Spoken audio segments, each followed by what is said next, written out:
Em o nome de Jesus, nós já vamos entrar na meditação, na palavra. Eu já estou com a minha Bíblia aqui aberta no livro de João, capítulo 6. Amém? João, capítulo 6 é o nosso ponto de partida. E a mensagem de hoje é o segredo da multiplicação das bênçãos. Amém? A gente tem que atentar para os detalhes. E nas entrelinhas, nos detalhes, Deus ele multiplica as bênçãos na nossa vida. Então vamos lá, João capítulo 6, o versículo é o 2.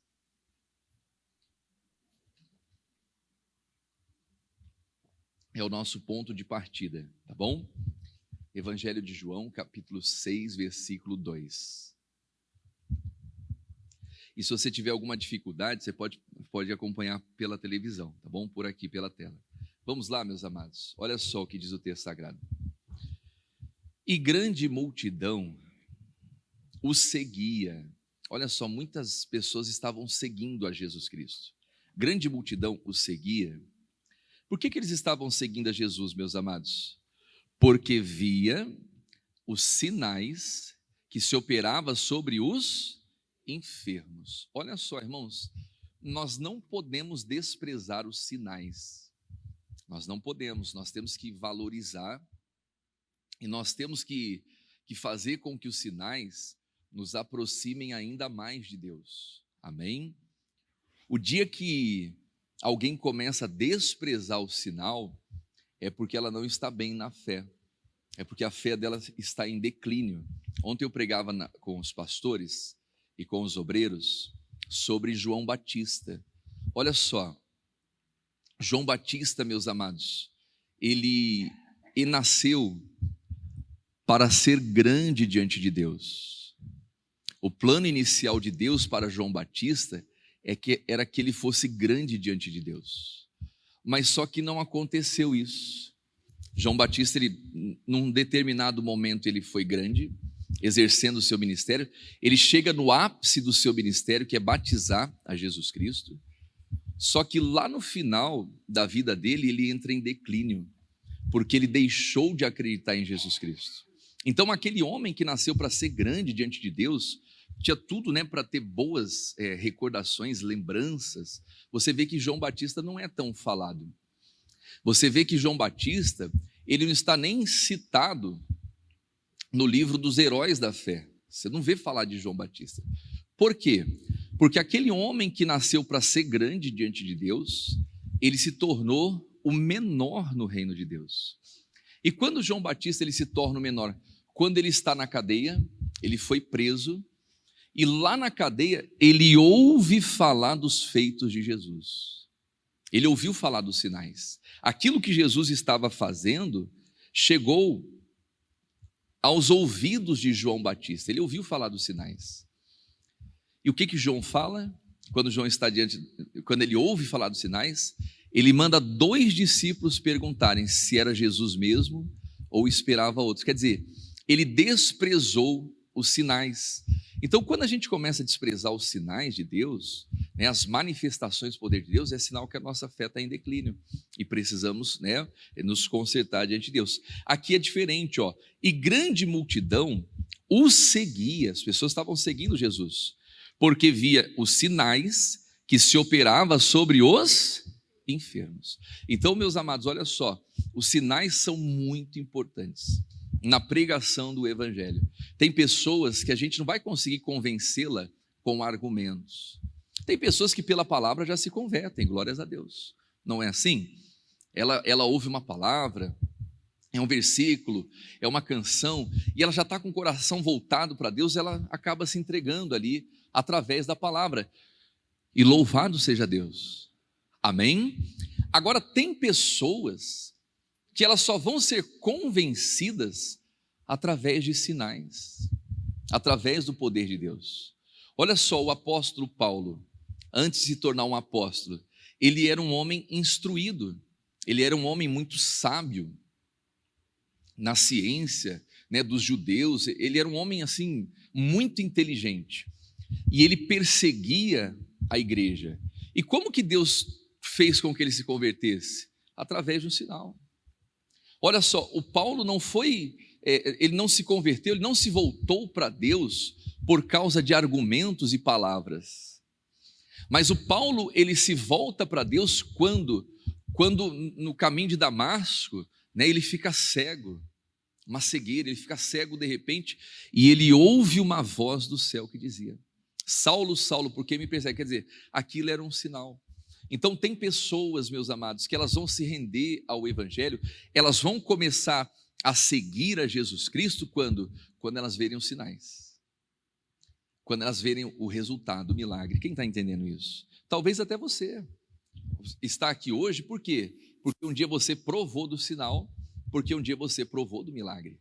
Amém? Eu tenho pessoas na minha família que hoje estão servindo a Jesus Cristo, que outrora não acreditavam na palavra, não acreditavam em Deus, que seguiam várias religiões, mas hoje estão seguindo a Jesus Cristo. Por quê? Porque experimentaram do sinal, porque foram curadas de uma enfermidade, de uma doença. Então olha só, os sinais, eles são muito importantes na vida das pessoas, e diz aqui, ó, as pessoas estavam seguindo porque viam sinais que se operavam sobre os enfermos. E Jesus subiu ao monte e assentou-se ali com os seus discípulos. E a Páscoa, a festa dos judeus, estava próxima. A Páscoa é como se fosse a Santa Ceia, né? Um momento de festa, é a festa dos judeus, estava próxima, estava chegando a Páscoa. E diz ali o texto sagrado: então Jesus, levantando os olhos e vendo que uma grande multidão vinha ter com ele, disse a Filipe: onde compraremos pão para estes comerem? Irmãos, olha só, quando Jesus nos pergunta algo, ou nos fala algo, ele já sabe a resposta. Diga glórias a Deus. Ele já sabe. E a gente tem que estar conectado com Deus, a gente tem que estar ligado com Deus. Por quê? Porque às vezes ele está perguntando algo porque ele quer colocar nas suas mãos uma bênção, ele quer colocar sobre você uma capacidade para você multiplicar, uma capacidade para você ser abençoado e abençoar pessoas. Amém? Havia uma multidão e Jesus, ele se dirige a Filipe perguntando: onde compraremos pão? Se você pegar a mesma história aqui, ó, Marcos capítulo 6, versículo 36, só tem um detalhezinho diferente, é a mesma passagem, só um detalhe diferente. Coloca ali na tela para mim, Marcos 6,36. Olha só, os discípulos diante daquela multidão, eles se assustam, e olha o que eles falam para Jesus: despede-os. Os discípulos estavam mandando Jesus despedir aquele povo, despede-os, para que vão aos campos e aldeias, circunvizinhas, e comprem pão para si. Então olha só, os discípulos estavam falando para Jesus mandar o povo embora, despedir o povo, para que eles comprassem pão para si. E olha o que Jesus vai falar para eles. Continue ali, ó, prossiga. Olha o que Jesus vai dizer: porque não tenho o que comer. O versículo seguinte, o 37. Ele, porém, respondendo, lhe disse. Olha o que Jesus vai dizer. Vai lá. Pula. Não, volta lá. Não, volta um pouquinho. Ele, porém, respondendo, lhe disse isso. Vai lá, sequência. Dai-lhes voz de comer. Irmãos, olha só, o que Jesus falou para aqueles discípulos? Dai-lhes voz de comer. O que Jesus estava fazendo ali, meus amados? O que Jesus estava fazendo com aqueles discípulos? Ensinando, sim, mas muito mais do que o ensinamento, irmãos. Jesus estava colocando na mão daqueles discípulos a capacidade para sustentar multidões. Olha só, quando Deus te dá uma missão, por mais absurda que pareça tal missão, por mais absurdo que pareça tal pedido, e às vezes Deus vai pedir algo para você que você vai olhar ali e você vai falar: meu Deus, como que eu vou sustentar essa multidão? E bate esse pensamento. Então Jesus estava dizendo para os discípulos: dai-lhes vós de comer. Meu amado, minha amada, quando Deus te dá uma missão, você pode não ter condição nenhuma, você pode não ter recurso nenhum, não negue essa missão. Não negue essa missão. Por quê? Porque quando Ele dá a missão, Ele capacita. Não é o que o missionário Soares ensina nas suas pregações? Quando Deus dá um ministério, Deus dá o quê? As ferramentas. Então Jesus estava colocando nas mãos daqueles discípulos não um peso, mas uma bênção. A Bíblia diz que se os teus olhos forem bons, o teu corpo vai ter luz. Então tem pessoas que quando elas recebem um pedido, uma missão, elas encaram aquilo como um peso. Elas encaram aquilo como um fardo que ela não vai conseguir carregar, quando não. Quando Deus está capacitando você para viver uma vida de bênção e para abençoar pessoas. E às vezes nós negamos, né, essa responsabilidade, essa chamada, por achar que não vamos ter condições. Mas a Bíblia diz que fiel é aquele que te chamou, meu amado, minha amada. Fiel é aquele que nos chama. Então quando Deus chama, olha só, Deus abençoa e Deus multiplica. Não é o que diz aqui em Isaías capítulo 51, olha o que diz aqui, Isaías capítulo 51, versículo 2, joga na tela ali para a gente. 51, 2, olhai para Abraão vosso pai, quer dizer, Abraão é um exemplo.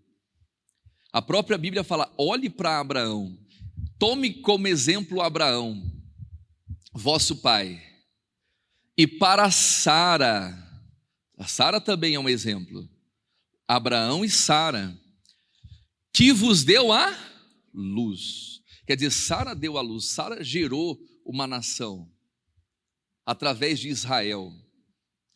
Às vezes a gente cita só a fé do Abraão, Abraão foi o pai da fé, diga glórias a Deus, mas a Sara, ela teve fé para gerar, amém?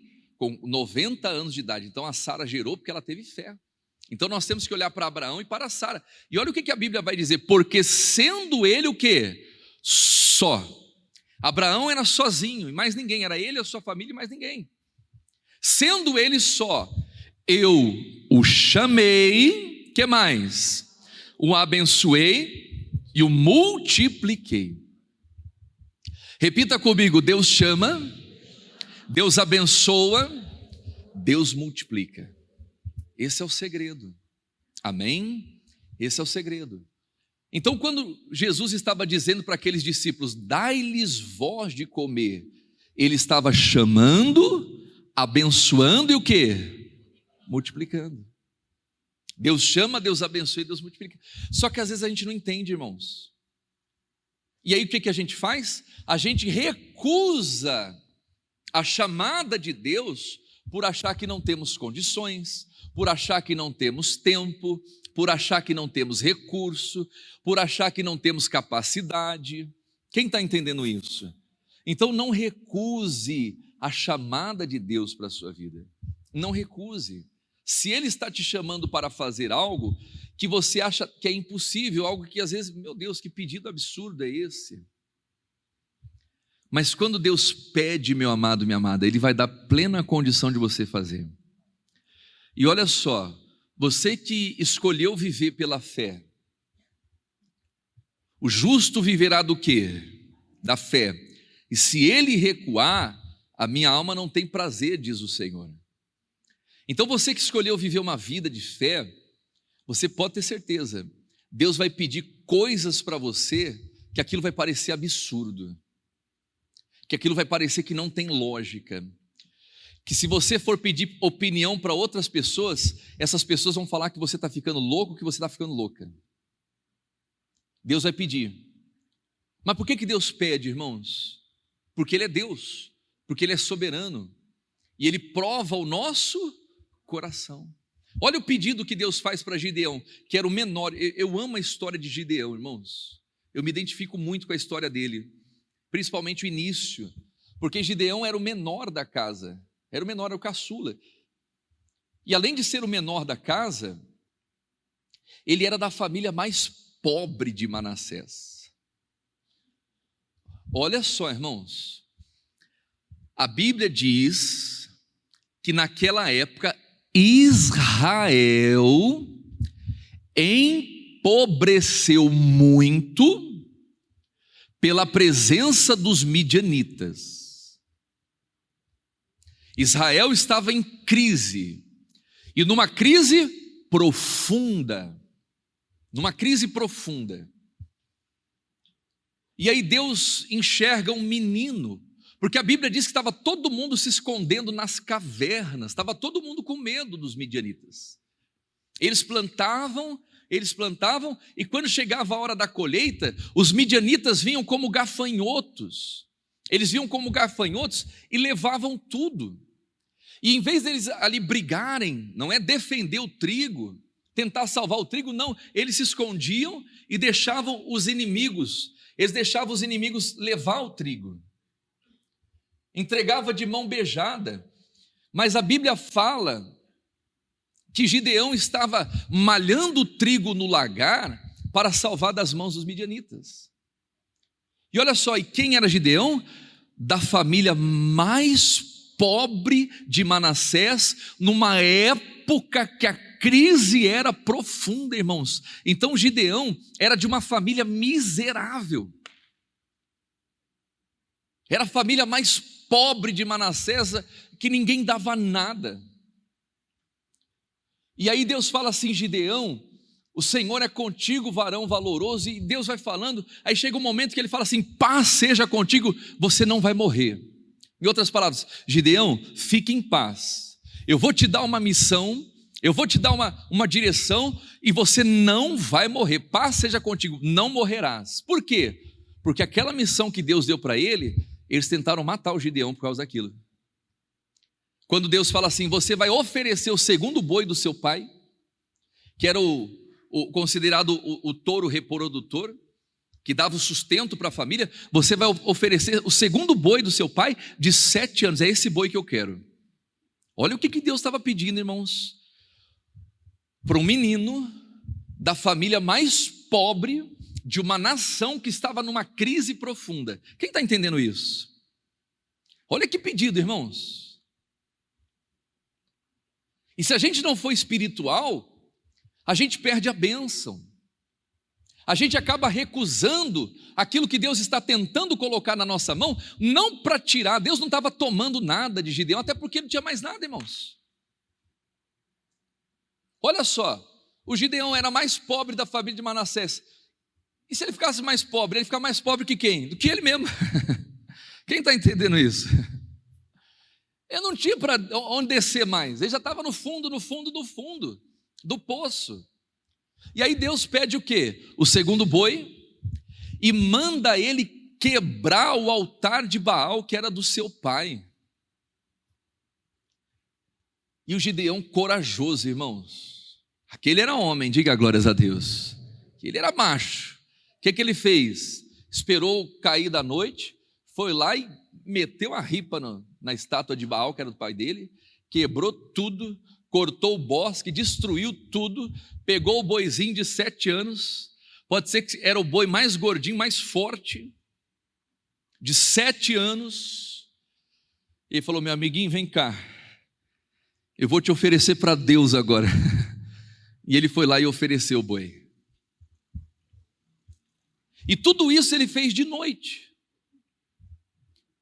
para não ser visto, porque ele tinha medo. Mas descobriram que foi ele, tentaram matá-lo.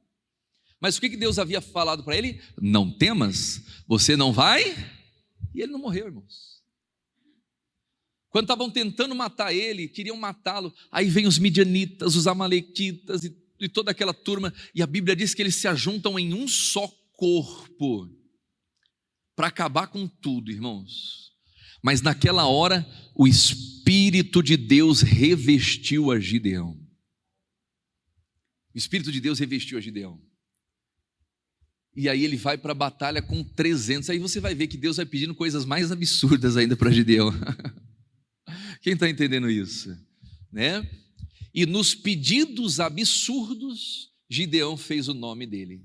Gideão foi o homem que venceu um exército de 150 mil homens aproximadamente, com apenas 300 homens. Porque quando Deus deu a missão para ele, ele não teve medo, ele aceitou, diga glórias a Deus. Então, se Deus está colocando algo na sua mão, meu amado, minha amada, agarre a oportunidade e faça aquilo que Deus está pedindo para você fazer. Por quê? Senão ele vai tirar da tua mão e ele vai colocar na mão de outro. Ele vai colocar na mão de outra pessoa e a outra pessoa vai lá e faz com excelência, diga glórias a Deus. No reino de Deus é assim, irmãos. A obra é de Deus e Deus quer contar com todos. Ele quer contar comigo, Ele quer contar com você. Mas se eu não estiver disposto, se vocês não estiverem dispostos, outra pessoa vai se disponibilizar e Ele vai usar, e Ele vai engrandecer nessa terra.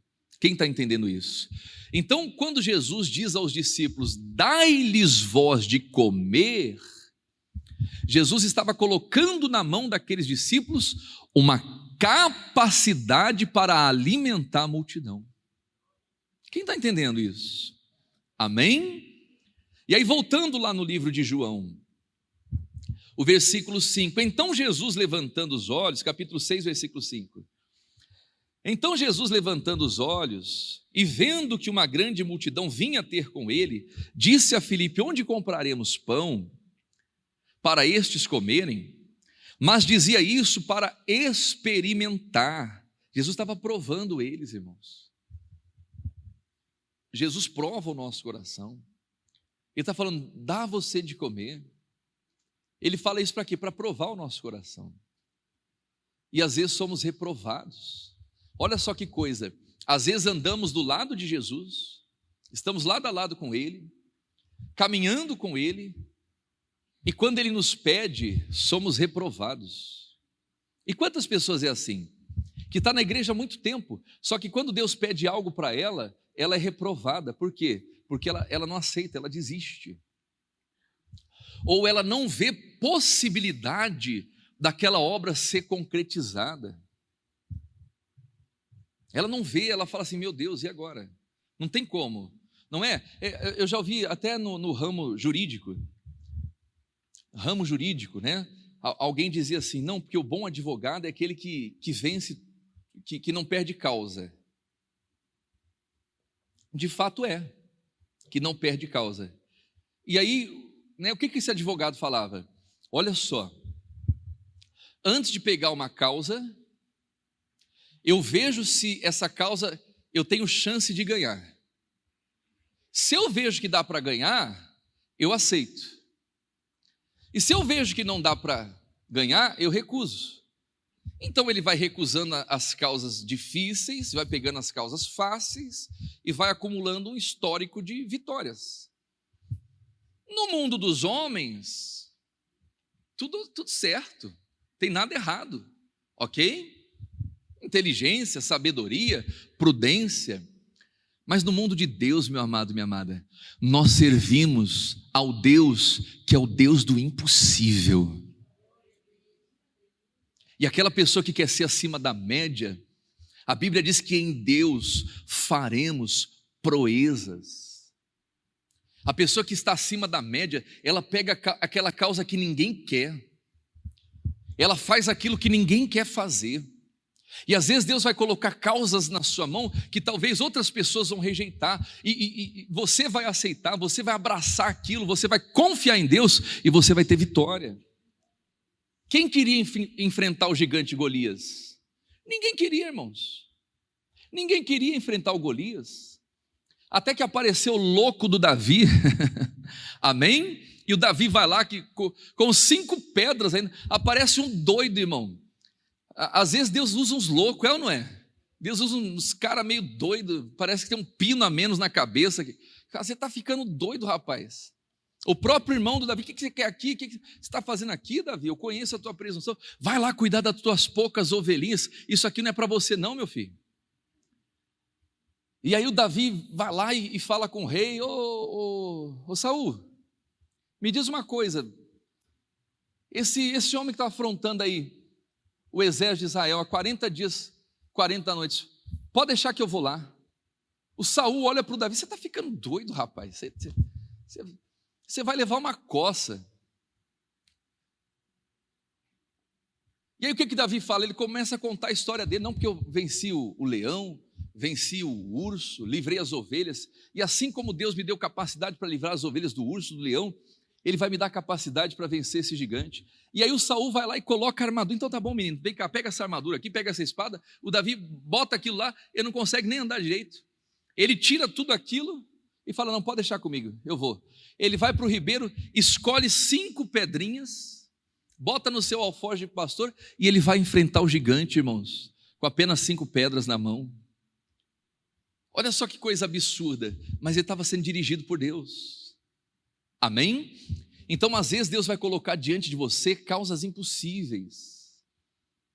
Às vezes Deus vai colocar você missão que humanamente falando é impossível. Mas se Ele está dizendo para você: dá de comer, meu Deus, eu não sei como que eu vou fazer para sustentar essa turma aqui.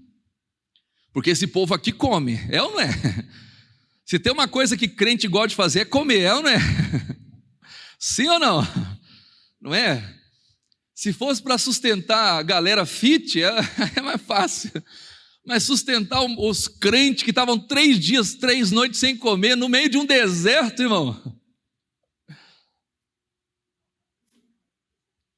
Era impossível do impossível do impossível. Mas se Deus está mandando você sustentar um batalhão que come, é porque Ele está dando condição para você prosperar. Diga glórias a Deus. Olha para quem está ao seu lado e fala assim: não recuse a missão. Amém? Não recuse.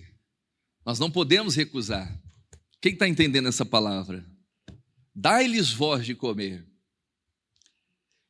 E aí olha o Filipe entrando aqui, ó. Olha o que Filipe vai dizer, o versículo 7, põe ali para a gente. Filipe respondeu: 200 dinheiros de pão não lhes bastarão. Olha só a cabeça do homem. Jesus, o que o senhor está falando aqui é impossível. Se a gente tiver 200 dinheiro aqui, ó, não vai dar para nada. Não lhes bastarão. Continue ali, ó, né? 200 dinheiros de pão não lhe bastarão, para que cada um deles tome um pouco. Olha só, não era nem para sustentar, era só para, né? Só o aperitivozinho ali, ó. Isso é a cabeça do homem, irmãos. E um dos seus discípulos, André, irmão de Simão, Pedro, disse: está aqui um rapaz que tem 5 pães de cevada e o que, igreja? 2 peixinhos. Leia em voz alta. Mas o que é isso para tantos? Não era nem o Filipe que falou isso, foi o André, né? O André fala isso: Jesus, tem aqui um rapaz que tem 5 pães, 2 peixinhos, mas o que é isso para tantos? Isso não vai dar para... Repita assim comigo: perdeu a bênção. Quando você rejeita o pouco que é colocado nas suas mãos, e você abre a sua boca para confessar o fracasso, para dizer que aquilo não vai dar para nada, você perdeu a sua bênção. E sabe o que Jesus vai fazer? Ele vai tomar da sua mão e Ele vai colocar na mão de alguém que acredita. É assim que as pessoas perdem bênção, irmãos. Quando abre a boca para falar besteira. Quem está entendendo isso? Então tem momentos que eu tenho que fazer isso aqui, ó. Ou deixar Deus dar a resposta.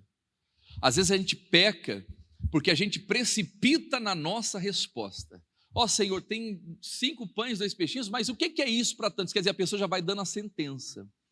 Em outras palavras, isso não vai dar para nada. Olha só o profeta Ezequiel. Deus leva ele para um vale de ossos secos. Aí a gente tem que ser profeta, irmãos. O profeta não é aquele que fala muito. Às vezes a pessoa fala muito, irmão. Fala muito, fala muito, fala muito. Não tem gente que fala demais? Fala pelos cotovelos, né?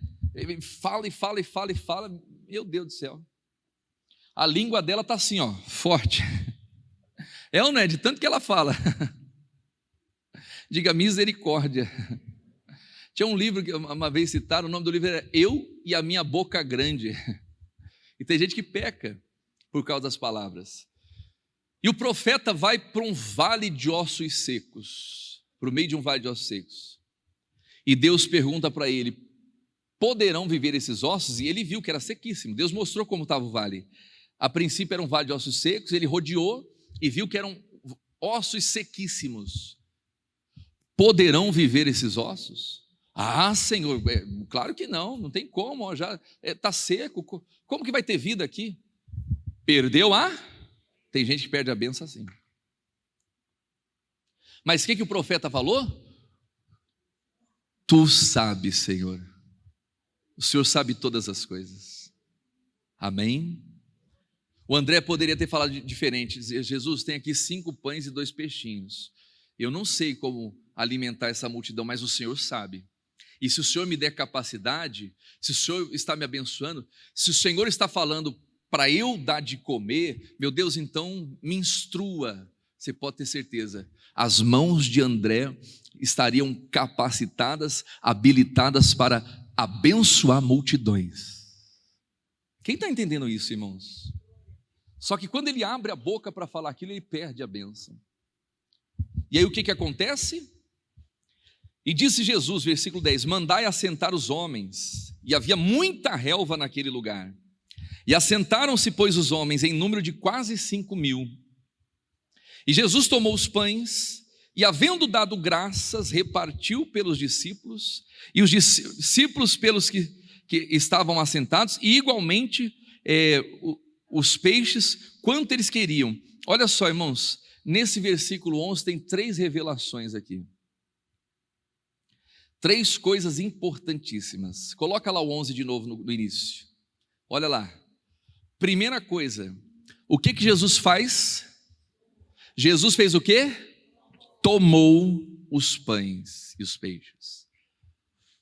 Quando a pessoa perde a bênção, quando a pessoa não sabe o que fazer com aquilo que tem nas mãos, o que Jesus faz? Toma. Você pode ter certeza, ele toma. A Bíblia diz que aquele que tem será o quê? Acrescentado. Irmãos, as pessoas têm, não é por acaso. É porque aquilo que é confiado nas mãos dela, ela vai lá e multiplica. A pessoa que tem, ela não tem por acaso, é porque ela sabe multiplicar. Quem está entendendo isso? Uma vez perguntaram para um grande, como que eu posso dizer? Da televisão, fugiu o nome. Um grande comunicador, vamos colocar assim. Um grande comunicador. E se você perdesse tudo, presta atenção aqui, ó. E se você perdesse tudo e ficasse pobre da noite para o dia, o que você faria? Sabe o que ele respondeu? Eu ficaria rico de novo.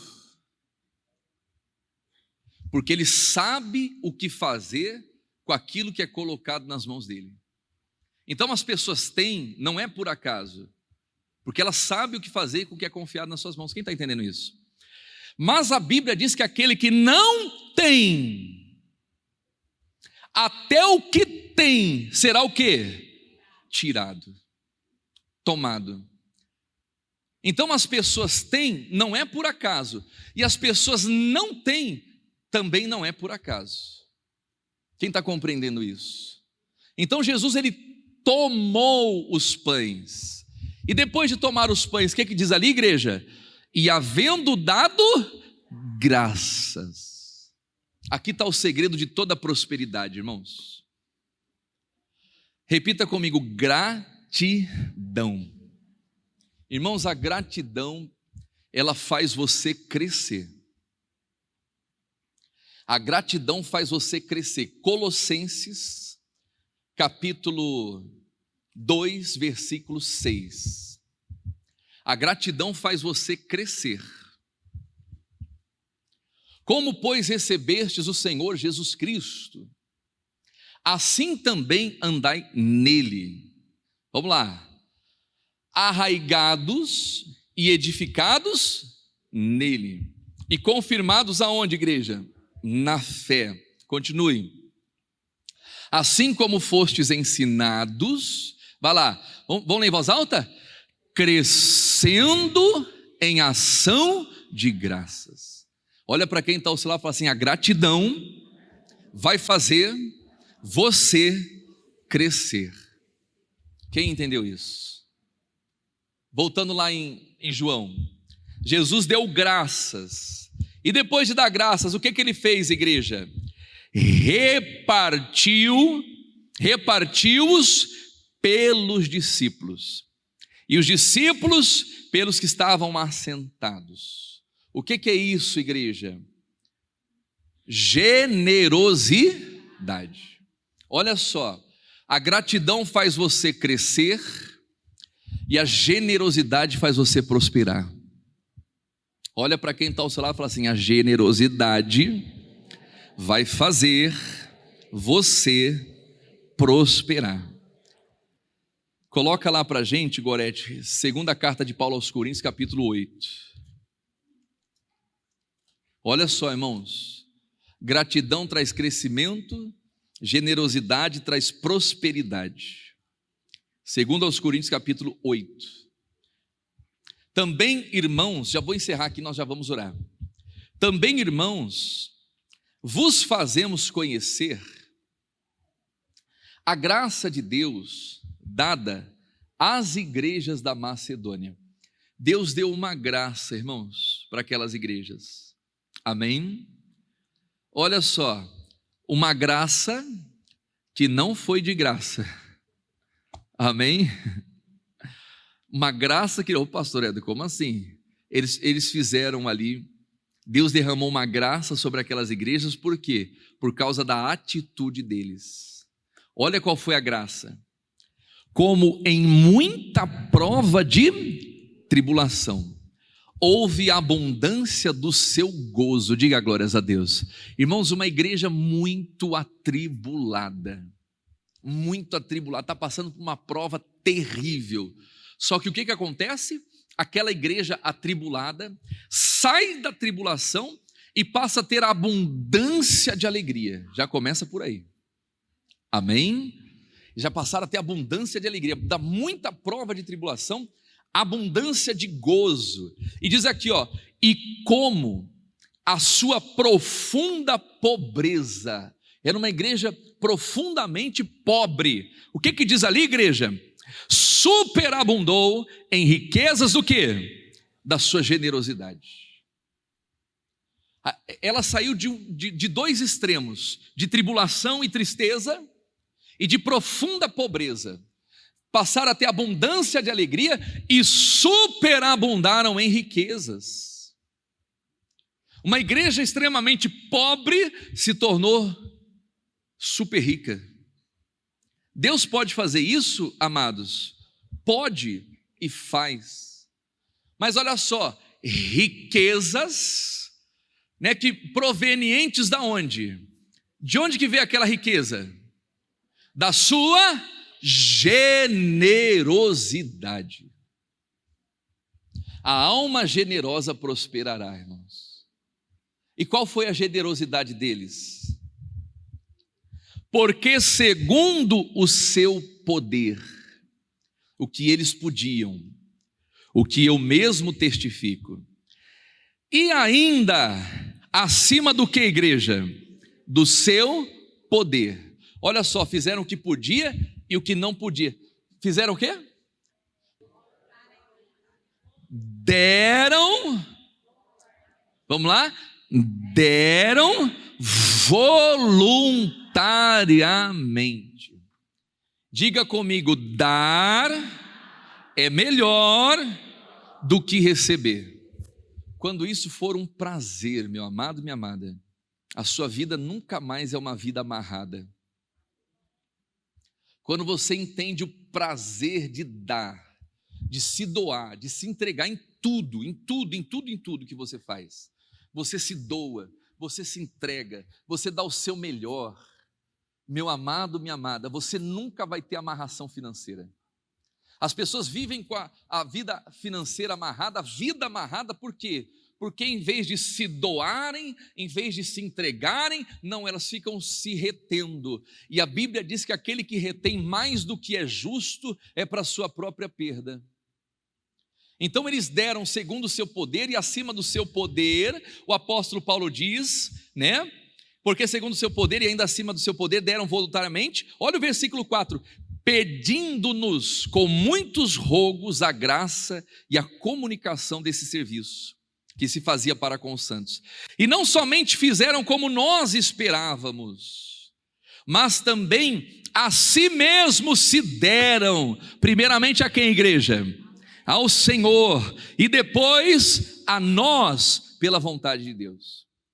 Então eles deram, eles semearam, e não só coisas materiais, mas a Bíblia diz que a si mesmo eles se entregaram primeiramente a Deus. Tudo que você vai dar, primeiro para Deus, e depois a nós, para as pessoas, a Deus sobre todas as coisas e ao próximo como a ti mesmo. Quando você aprende essa via, irmãos, da generosidade para com Deus e para com o próximo, nunca vai faltar nada para você. Nunca vai faltar nada para você, meu amado, minha amada. Deus não deixa faltar. Começa a praticar isso. Adote isso como estilo de vida. Tudo que você fizer, faça com generosidade. Dentro da sua condição, é claro. Amém? Mas com generosidade.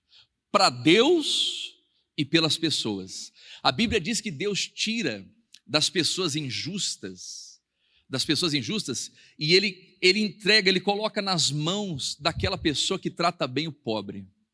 Você sabia disso? Amém? Então, quando você começa a abençoar as pessoas, quando você começa a honrar Deus de verdade, nunca vai faltar nada para você. E é o que Jesus estava fazendo, irmãos. Ele estava agradecendo a Deus por aqueles 5 pães, aqueles 2 peixes, e ele estava compartilhando, estava sendo generoso, estava abençoando aquela multidão. Olha só, uma pessoa normal faria o que com 5 pães e 2 peixes, no meio de uma multidão? O que uma pessoa faria? Hein? Não é? Sabe quando o seu filho vai lá e chama todos os amiguinhos para comer dentro da sua casa? Fala, não filho, tem essa bala aqui, fica quietinho que não vai dar para todo mundo não. É assim ou não é? Menino, não fala, isso aqui não vai dar, filho, né? Manda todo mundo embora. Quando todo mundo for embora, você vai lá e abre o pacotinho de bolacha.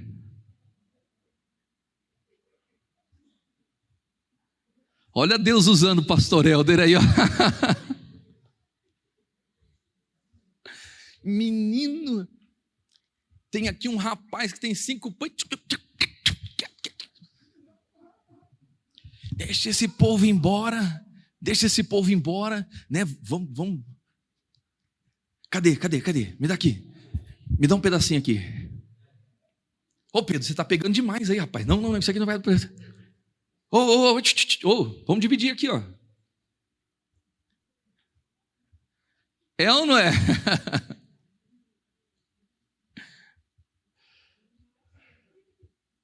Por isso que falta. Agora tem gente, irmãos, que às vezes tira do corpo para abençoar pessoas. Ela tem lá um pão e tem outra pessoa com fome, ela corta. Não, pega aqui para você. Não, pode pegar. Tem gente que é assim ou não é?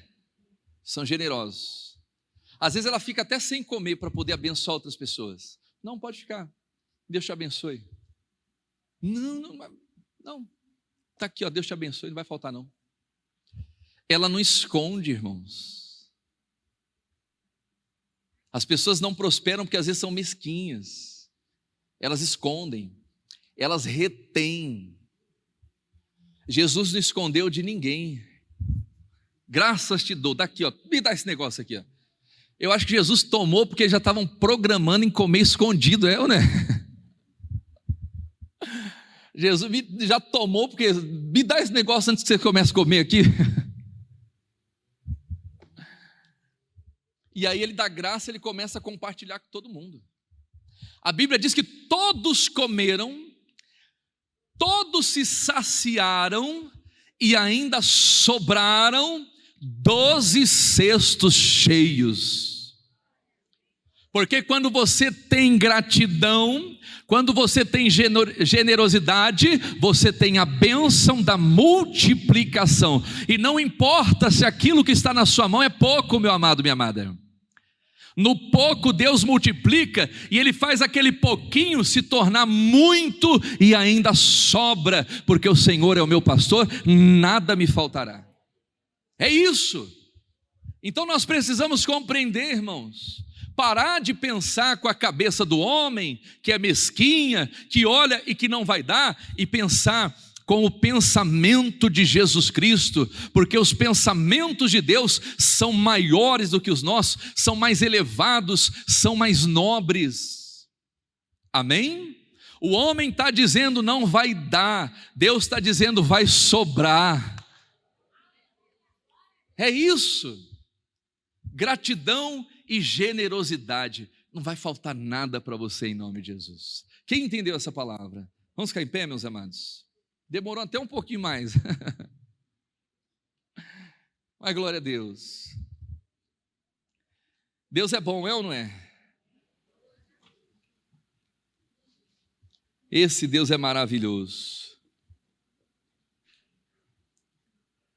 Jesus é maravilhoso. Jesus é lindo. Nós vamos orar agora. Viva essa palavra. Pratique essa palavra. Amém? Tem que ser um estilo de vida, irmãos. E sabe o que isso exige de nós?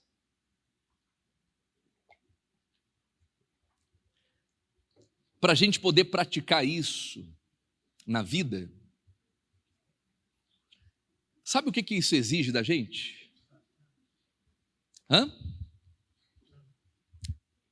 E aí? Para você viver uma vida de gratidão e generosidade, o que vai exigir de você? Oi? Amor e fé? Também. O que isso vai exigir? Capacidade, fé. Como que é, Daniel? Obediência. Praticar. Tem uma palavra que define tudo isso. Renúncia. Está quase, está quente, está quente. Direção, o que mais? Gratidão, Lipe, o que mais? Não se apegar ao que tem. Está quente. Oi? Negar a si mesmo, está esquentando. Oi? Não entendi. Humildade. Está frio. Pode ser também. Mas uma palavra define. Fala, Gelânia. Amor. O Espírito Santo. Vocês estão falando o dicionário inteiro e ainda não veio essa palavra. Olha lá, constância. Mas o que faz a gente ser constante em algo? Tá morno. Perseverança. O que faz a gente ser perseverante? O quê? Quem falou isso? Disciplina. Eu não ouvi, você falou muito baixo. Disciplina. Mas eu não ouvi, falou baixo demais. Mas se falou, acertou. Disciplina, irmãos. Você quer emagrecer? Disciplina. Você quer prosperar na vida? Disciplina. Você quer aproveitar melhor o seu tempo, viver uma vida de qualidade? Disciplina. Amém? Para você ser generoso e grato, todos os dias você vai ter que ser disciplinado, porque vão existir momentos que vai dar vontade de chutar o pau da barraca, é ou não é? Que alguém vai pedir algo para você e vai dar vontade de dizer, meu amigo, vai catar coquinho. É ou não é? Mas aí o que eu faço? Jesus, me dá. Você vai ter que ser disciplinado, disciplinada. E a disciplina, meu amado, minha amada, nos faz agir quando a gente não quer agir. Fazer muitas vezes aquilo que a gente não quer fazer, mas porque é certo fazer aquilo. É disciplina. Amém? Então, se você é uma pessoa disciplinada na sua fé, você vai ter uma fé de qualidade. E você vai começar a ver Deus agindo na sua vida. Amém? Disciplina é você orar quando não dá vontade de orar. É você vir à igreja quando você não tem vontade de ir à igreja. Mas, meu Deus, eu vou, porque eu tenho um compromisso. Não seja feito como eu quero, mas como tu. Isso é disciplina. É você ler a Bíblia quando não dá vontade de ler a Bíblia. Não é verdade? Olha só, eu estava aqui ontem eu estava cansado, irmãos. Pensa num pastor que estava só o pó da Krakatoa. Como diz um colega meu, pó da Krakatoa. Por quê? Porque eu já levantei cedo, já fiz a oração da manhã. Aí eu fiz uma reunião ministerial com os pastores, fiquei mais ou menos 1 hora falando com eles lá no escritório, os pastores do interior. Aí eu saí do escritório, eu vim para cá, fiz a reunião, eu entrei 10 para as 3, 20 para as 3 mais ou menos, 20 para as 3, e eu fiquei aqui até às 5 da tarde pregando com os obreiros na consagração.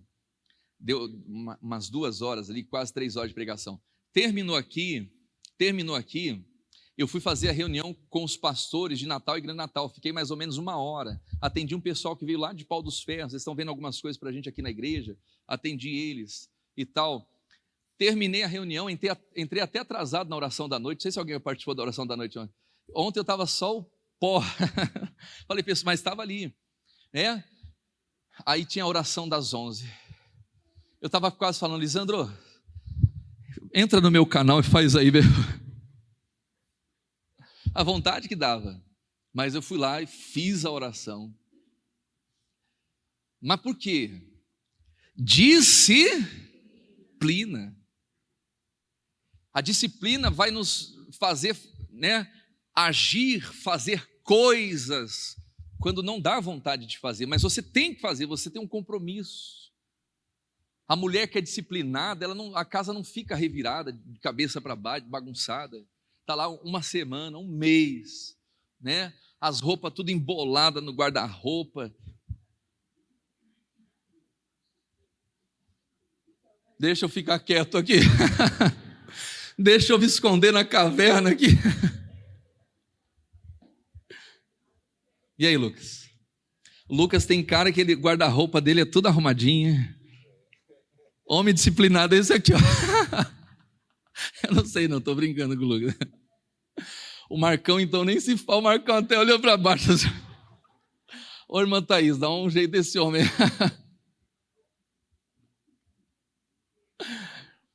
Disciplina. Quem entendeu essa palavra, irmão? Então vamos orar, né? Senão o pastor começa a lavar roupa suja aqui.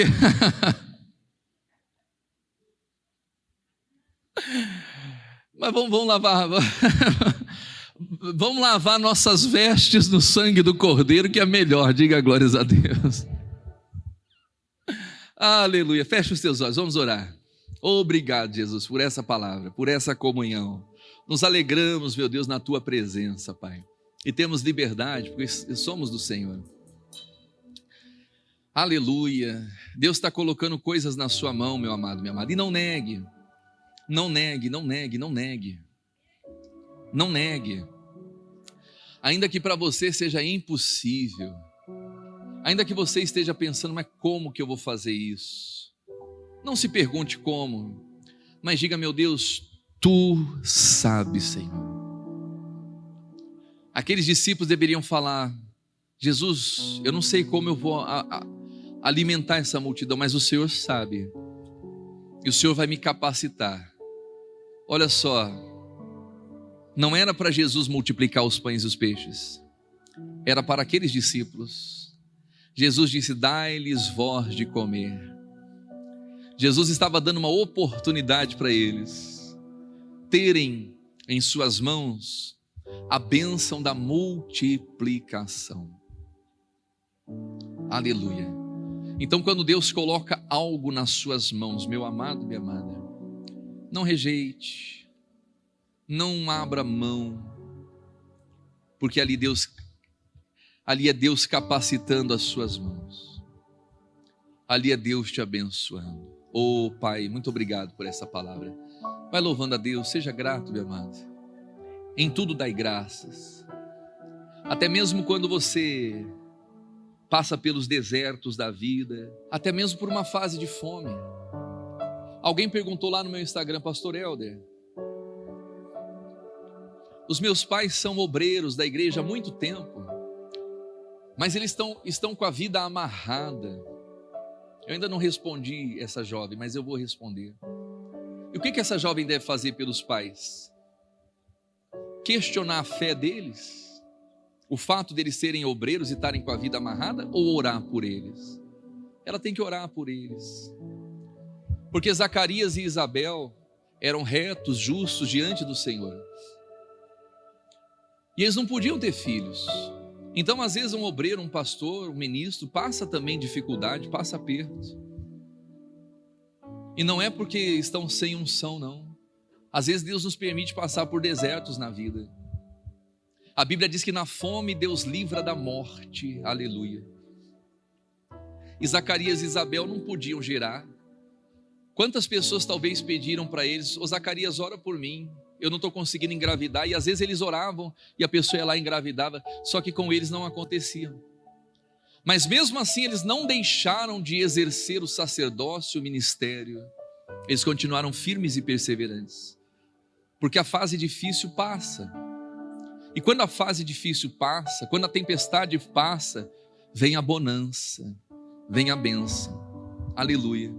A Bíblia diz que aqueles que levam as suas sementes chorando, andando e chorando, voltarão sem dúvida com alegria, colhendo seus molhos. Aleluia.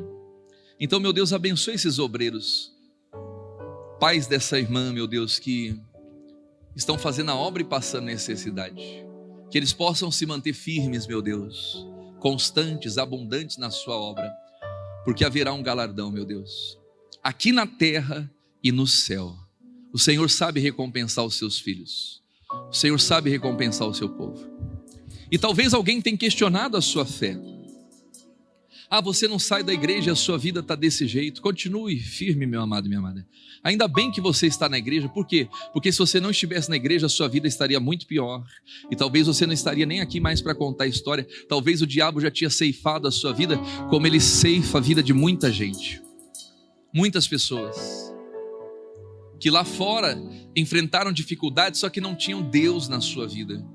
Não tinha uma estrutura, não tinha a presença de Deus. E por isso se perderam, se entregaram, tiraram a sua própria vida, se afundaram nas drogas, nos vícios. Mas nós estamos na presença daquele que é poderoso, aleluia. É momento de adoração agora. É momento de adoração ao Cordeiro de Deus, que tira o pecado do mundo, que tira o pecado das nossas vidas, que nos lava, que nos santifica, que nos abençoa. É o seu momento, meu amado, minha amada, de ter comunhão com Deus, de ter ligação com Deus, de andar na presença dEle, de ser grato por andar na presença dEle. Somos gratos, Senhor, somos gratos.